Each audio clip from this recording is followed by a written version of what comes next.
tous! Alors pour ceux qui ne me connaissent pas, moi c'est Sophia, blogueuse et coiffeuse sur le blog de la coiffure et aujourd'hui je vous retrouve dans une vidéo pour répondre à vos problèmes. J'ai tout simplement un sondage où tous ceux qui s'inscrivent à ma mailing list peuvent y répondre et il y a une partie où je vous demande quel est ou quels sont vos plus gros problèmes dans votre reconversion coiffure, dans votre apprentissage coiffure. Et même si je lis vos réponses à mon sondage, je ne peux pas y répondre car j'ai pas les mails de ceux qui répondent et ça me prendrait aussi énormément de temps. Du coup, je me suis dit que ce serait pas mal de vous répondre en vidéo sous forme de FAQ en reprenant les questions et les problèmes que vous m'avez partagés et en même temps, ça pourrait servir à tous ceux qui ont les mêmes questions ou les mêmes problèmes. Du coup, j'ai sélectionné tout ce que je pouvais et je vous posterai plusieurs petites FAQ en vidéo pour ne pas vous faire une FAQ de 1h30.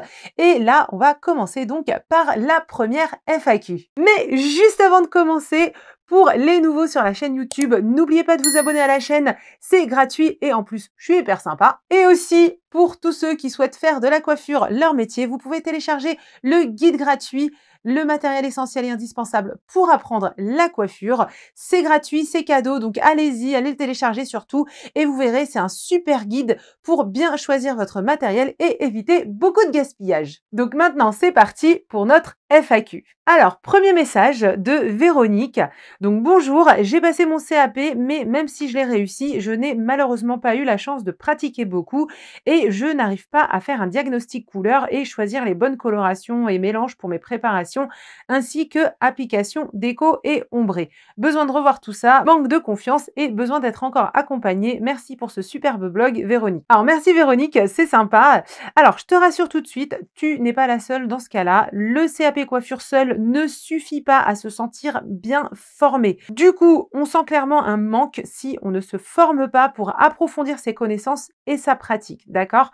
Donc comme j'ai déjà dit dans d'autres vidéos, le CAP n'est qu'un diplôme pour pouvoir travailler. Donc c'est clair, il le faut, c'est très important, mais ce n'est pas une fin en soi. Il faut même voir ça comme un début limite, hein. Donc un bon début, certes, car c'est super de l'avoir. Donc bravo à toi d'ailleurs d'avoir eu ton CAP, Véronique. Mais ensuite, c'est normal de ressentir l'envie de se former davantage pour être vraiment à l'aise avec des connaissances qui t'aideront véritablement pour travailler. D'ailleurs, pour ma part, c'est pour ça que je propose des formations coiffure pour vous sentir accompagné, pour pouvoir travailler en coiffure en vous sentant formé pour ça justement et non pas vous former juste pour passer les diplômes, car être formé aux épreuves pratiques seulement, c'est très limité. Donc, je t'encourage fortement, Véronique, à continuer à te former, c'est super important. Ce serait dommage de te sentir limité car tu te sens pas assez formé alors que tu as déjà ton CAP, donc tu peux aller beaucoup plus loin. Et en même temps de te former, il faudra pratiquer le plus possible. Et ça, je le répète souvent car c'est vraiment l'élément essentiel pour progresser. De pratiquer un maximum, c'est vraiment ça qui fait progresser, qui permet de s'améliorer et qui permet d'être beaucoup plus à l'aise du coup et d'avoir une meilleure confiance en soi car ça en découle tout simplement. Malheureusement, on ne peut pas se lever de son canapé en se disant « Tiens, aujourd'hui, je sens ma confiance monter, je pense que je vais pouvoir coiffer. » Voilà, malheureusement, c'est pas comme ça que ça marche. Faut vraiment au début accepter de ne pas avoir trop confiance en soi, mais coiffer. Et plus on coiffera et plus la confiance en soi montera, ok? Donc, pratique à fond Véronique, pratique le plus possible et si tu peux, fais-toi accompagner pour te former à tout ce qui te manque pour être à l'aise et remonter ta confiance en toi. Question suivante. Le problème du moment est que je passe beaucoup trop de temps à apprendre et à assimiler les matières écrites. Du coup, la pratique, eh bien, j'ai pratiquement pas le temps de m'y consacrer. Je dois rendre des devoirs en un temps record et c'est stressant. Acilia de Lyon. Alors là, je ne sais pas c'est quoi ta situation exactement, mais je pense que tu dois peut-être être en école à distance, enfin je suppose, mais que tu sois en école à distance ou autre, il y a vraiment un gros souci là, car c'est bien de préparer ces épreuves écrites professionnelles, c'est clair, c'est très très bien, mais les épreuves pratiques ont de gros coefficients. Ce sont les épreuves les plus importantes, on va dire, donc c'est hyper important de s'y préparer. Donc quand vraiment vous êtes dans une situation comme ça, il faut vraiment vous rendre compte que c'est un problème.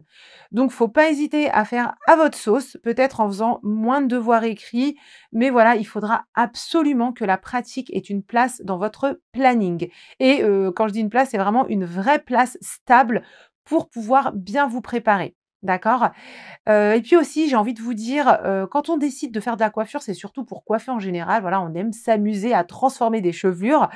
On fait pas un cursus coiffure pour passer son temps à faire des devoirs, même si oui, il faut une place pour la partie apprentissage des épreuves écrites, c'est très important aussi, mais il ne faut pas que ça soit au détriment de la pratique. Donc là, il faut vraiment trouver un équilibre, mais à partir du moment où vous n'avez pas le temps pour la pratique, c'est qu'il y a un souci. Il faudra absolument y remédier. Après, j'ai aussi envie de vous dire, vous savez, quand vous êtes en école par correspondance, vous n'êtes pas obligé de faire et de rendre tous les devoirs, surtout si c'est à un rythme stressant ou abusif, hein. La base, c'est vraiment d'acquérir les cours et de vous entraîner à faire des examens blancs en faisant des sujets des années précédentes. Ça aide énormément à se préparer aux épreuves écrites. D'ailleurs, j'ai fait une vidéo juste ici à ce sujet. Je vous mets le lien juste au-dessus à cliquer ou en barre d'infos. Donc voilà, et j'insiste beaucoup sur ça pour bien se préparer. Donc vraiment, allez voir la vidéo, faites-le. C'est vraiment super important et ça aide énormément. Mais en plus, voilà, pour revenir au problème principal, voilà, vous devez vraiment vous faire un planning équilibré. C'est pas soit on fait des examens blancs ou des devoirs tous les jours et pas du tout de pratique, ou soit on fait de la pratique et on ne prépare rien de ces épreuves écrites. Donc voilà, il faut vraiment un équilibre entre les deux. La préparation aux épreuves écrites vous donne des connaissances pour votre pratique et la pratique, eh bien, c'est carrément la base de votre futur métier.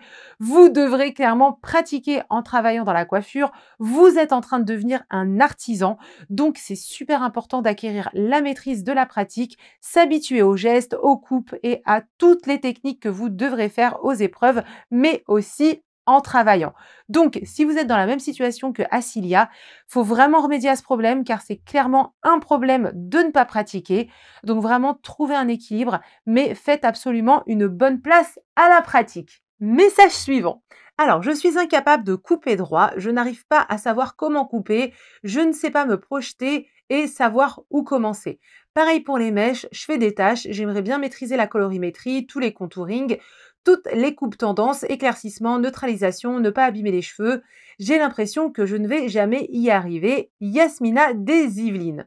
Alors, Yasmina et tous ceux qui pensent de cette manière, la première chose que j'ai envie de reprendre dans ce message, c'est ne vous dites jamais que vous n'allez jamais y arriver, d'accord? La coiffure, c'est un peu comme un marathon, j'ai envie de vous dire, car il y a plein de choses à acquérir et clairement, il faut prendre du temps pour les acquérir. Mais il faut aussi y croire, c'est super important. Imaginez si dès le début d'un marathon, vous vous dites « je vais jamais y arriver ». Mais vraiment, hein, je vais jamais y arriver. Franchement, est-ce que ça vous donne envie de commencer le marathon, vous? Franchement, non. Tu commences ton marathon déjà en ayant l'espoir et la motivation de le terminer, même si c'est long, un marathon. Voilà, on le sait que ça sera long, qu'il y aura peut-être des moments difficiles, mais on veut le faire, on est prêt à le faire et on veut aller jusqu'au bout de la course avec l'espoir d'y arriver. Oui, quand même, hein. Donc, en coiffure, c'est pareil en fin de compte. C'est vraiment un marathon de savoir à acquérir, d'entraînement, de pratique. Mais dès le début, il faut commencer ce marathon coiffure avec de la positivité. Donc, on se dit qu'on va y arriver, même si des fois c'est un peu dur, même si des fois il faut recommencer un truc 10 fois pour y arriver à peu près, même si des fois il faut faire des efforts pour comprendre un truc qui nous casse la tête, même si des fois on aura peur de faire certaines choses, eh bien, on y croit et on y arrivera. Donc voilà, il faut se donner le temps. C'est un petit marathon la coiffure, mais on y croit, on reste positif, même quand des fois c'est dur. Gardez toujours en tête que quoi qu'il en soit, vous y arriverez. Car si vous n'y croyez pas dès le début, eh bien, il n'y a personne qui y croira pour vous et vous partez déjà sur une base négative, ce qui est un petit peu dommage, d'accord? Surtout pour un marathon où c'est assez long, donc il faut quand même rester assez positif. Donc, même si au début, on ne coupe pas droit, même si on fait des tâches en faisant des mèches et qu'on a plein de soucis, eh bien, soyez patient et indulgent envers vous-même. Ne vous mettez pas la pression, surtout quand ce sont vos premières fois, et dites-vous que plus vous allez pratiquer, plus vous allez vous corriger et donc vous améliorer. C'est vraiment un processus normal. Après, évidemment, chaque personne aura ses lacunes, c'est propre à chacun ça. Donc on ne se compare pas aux autres dans ses débuts, mais on se compare que à soi-même, d'accord? Pour voir sa propre progression et surtout félicitez-vous à chaque effort et à chaque progression. C'est super important. Croyez en vous, restez positif et récompensez-vous tout au long de votre avancée, voilà, ou tout au long de votre marathon coiffure. Et n'oubliez pas, donnez-vous le temps d'apprendre et de maîtriser les choses tout en faisant ce qu'il faut pour, d'accord? Donc, pratiquez un maximum et vous formez si besoin. Message suivant pour le problème qu'on m'a partagé, c'est le manque de confiance en moi. Je ne suis jamais satisfaite de mon travail. Yasmine de Lille. Alors, premièrement, déjà, j'ai envie de vous dire, comme vous pouvez le voir, le manque de confiance en soi, c'est vraiment quelque chose qui revient énormément. Alors, maintenant, pour reprendre ton petit message, Yasmine. Alors, le je ne suis jamais satisfaite de mon travail. Eh bien, j'ai envie de te dire que c'est très bien déjà quand on a un œil critique sur son travail, car du coup, ça permet de s'auto-corriger en essayant de trouver ce qui cloche, ce qui ne va pas ou ce qu'on pourrait mieux faire pour la prochaine fois. Du coup, plutôt que de faire un bilan négatif comme quoi vous n'êtes jamais satisfait de votre travail, faut plutôt vous dire j'ai un sens critique sur mon travail pour m'améliorer de chevelure en chevelure. C'est une façon de se dire exactement la même chose au final, mais au lieu d'en faire quelque chose de négatif, eh bien vous en faites un atout positif. Vous savez, dans beaucoup de choses, on verra les choses selon comment on se place. Donc cherchez toujours à vous placer dans une vue où vous voyez le positif. Donc dans ces débuts, moi j'ai envie de vous dire que c'est très très bien de ne pas être satisfait de son travail à 100% car on est dans ses débuts et même si ce sont de bons débuts, on s'améliorera obligatoirement, évidemment, car votre 10e prestation identique sera quasiment sûre meilleure que la première. Donc, c'est très bien de rechercher ce qui pourra être amélioré et ne pas être entièrement satisfait, mais on se dira plutôt « je peux mieux faire la prochaine fois » plutôt que de se dire « je suis pas content de mon travail ». D'accord? Mais plus vous allez agir comme ça, et plus vous allez vous corriger du coup. Non? On n'est pas d'accord? Dites-moi que vous ne vous dites pas « je peux mieux faire » sans rien corriger par la suite. Hein? Non, on est d'accord. Vous allez observer, vous allez prendre en compte ce qu'il faudra améliorer, et la prochaine fois, vous ferez mieux normalement. Puis la fois d'après, encore mieux. Et ainsi de suite, et ainsi de suite. Donc au final, j'ai envie de vous dire, c'est hyper positif tout ça. Car va arriver le moment où vous serez satisfait de votre travail. C'est quasiment sûr qu'en vous autocorrigeant intelligemment de cette manière-là, vous allez progresser jusqu'à être satisfait, satisfaite de votre travail. Puis du coup, logiquement, votre confiance en vous augmentera aussi. Et arrivera un moment où clairement, vous serez content de votre travail, vous serez fier de vous. Mais, même dans ces moments-là, même après plusieurs années de coiffure, il y aura toujours des petits moments où on se dira encore je peux mieux faire, car on apprend toujours de nouvelles techniques avec le temps. Du coup, on pourra repasser par ce cheminement-là et ce sera complètement normal et on s'améliorera sur les nouvelles techniques jusqu'à être à nouveau satisfait de son travail.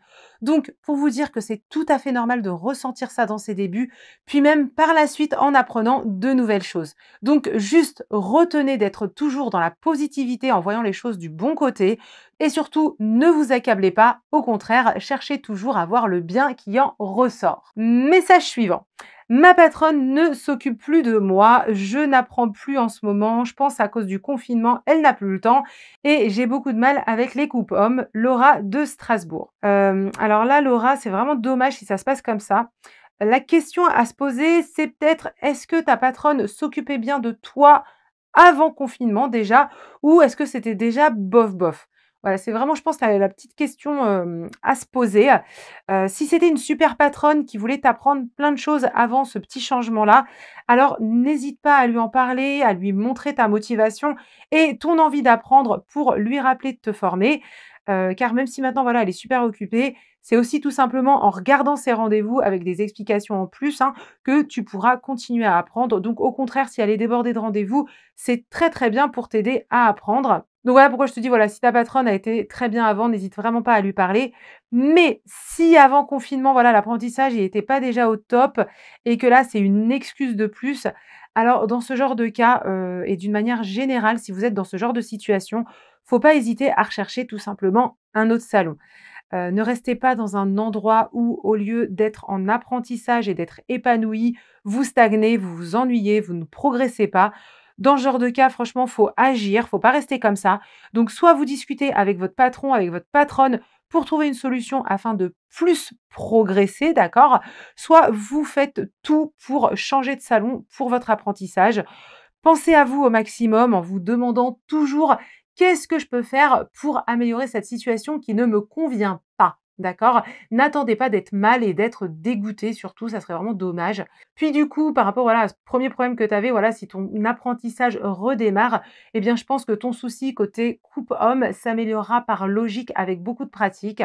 Donc, bon courage à toi Laura et à tous ceux qui passent par là et surtout ne baissez pas les bras dans ce genre de situation, ne restez pas comme ça et trouvez une solution. Voilà pour cette première FAQ. Je vais m'arrêter là pour cette vidéo car il y a vraiment énormément de messages intéressants à y répondre. Du coup, je vous ferai d'autres FAQ pour la suite de vos questions problèmes pour continuer à y répondre. Aussi, énorme merci à tous vos gentils petits messages que vous me laissez dans le sondage pour me dire que vous appréciez énormément le blog, les vidéos, mes explications, etc.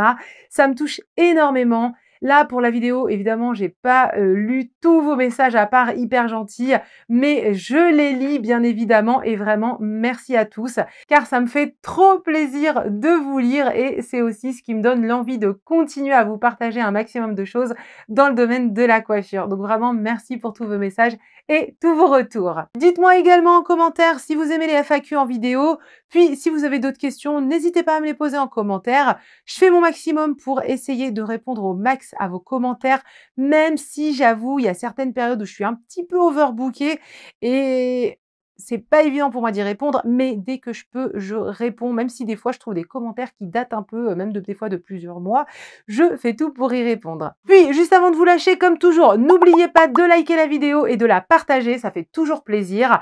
Merci à tous et à très bientôt pour d'autres vidéos.